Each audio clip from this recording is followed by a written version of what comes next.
یہ عبادت زمین پر نہیں تھے، آسمانوں پر عطا کی گئی تھی۔ اور یہ صرف عبادت نہیں،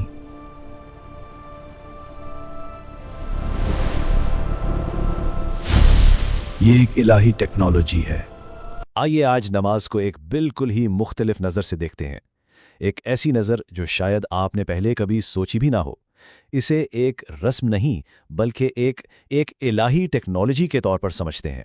تو اکثر یہ سوال ذہن میں آتا ہے نا کہ نماز آخر ہے کیا؟ کیا یہ بس کچھ جسمانی حرکات ہیں؟ مطلب کھڑے ہوئے، جھکے، سجدہ کیا اور ختم؟ ذرا سوچئے، اگر یہ صرف اتنا ہی ہوتا تو اس کی اتنی اہمیت کیوں ہوتی؟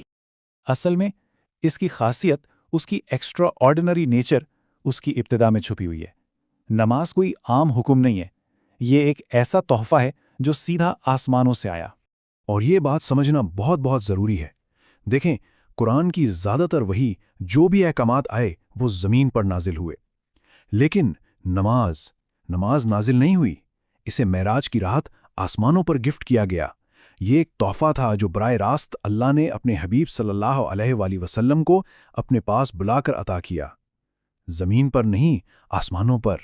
تو بات صاف ہے، جو تحفہ خود خالق کائنات آسمانوں پر بلا کر دے وہ بھلا عام کیسے ہو سکتا ہے؟ اس کا مقصد ظاہر ہے کہ صرف اٹھنے بیٹھنے سے کہیں زیادہ گہرا ہے۔ تو پھر یہ ہے کیا؟ آئیے اب اس کے اصل کانسیپٹ کی طرف چلتے ہیں۔ نماز کو ایک ڈیوائن ٹیکنالوجی کے طور پہ سمجھتے ہیں۔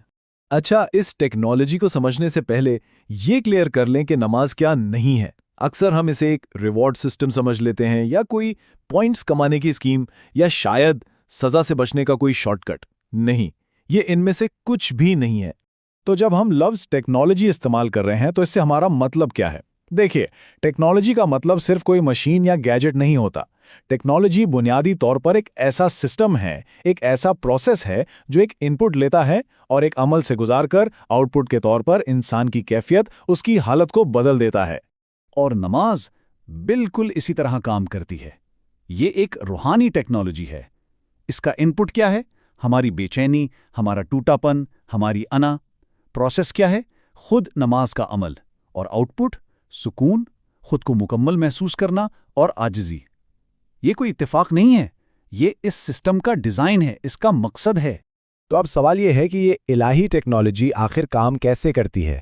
اس کی میکینکس کیا ہیں؟ یہ دراصل روح کی انجینئرنگ ہے، سول انجینئرنگ۔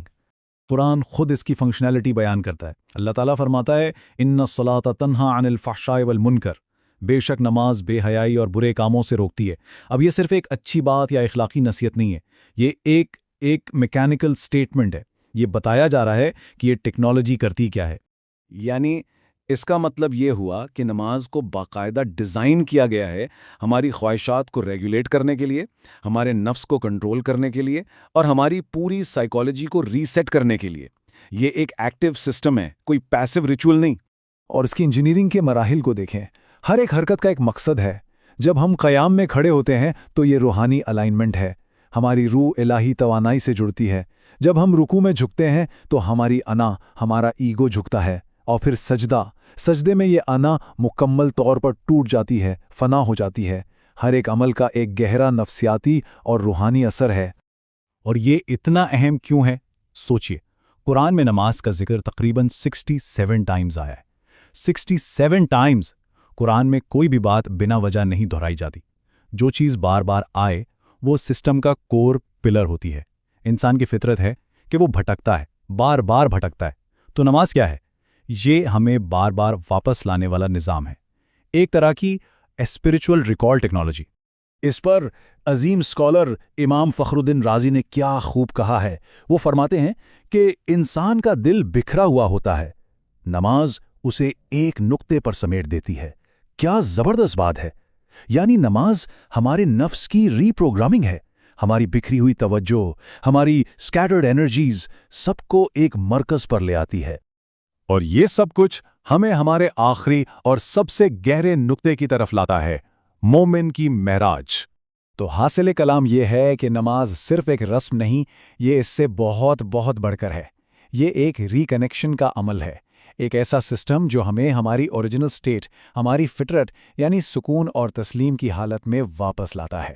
اور آخر میں عظیم صوفی ابن عربی میں اس پورے فلسفے کو صرف ایک جملے میں سمو دیا ہے۔ وہ کہتے ہیں نماز مومن کی معراج ہے، یعنی ہر نماز آسمانوں کی طرف ایک نیا روحانی سفر ہے، ایک نیا موقع اپنے رب سے جڑنے کا۔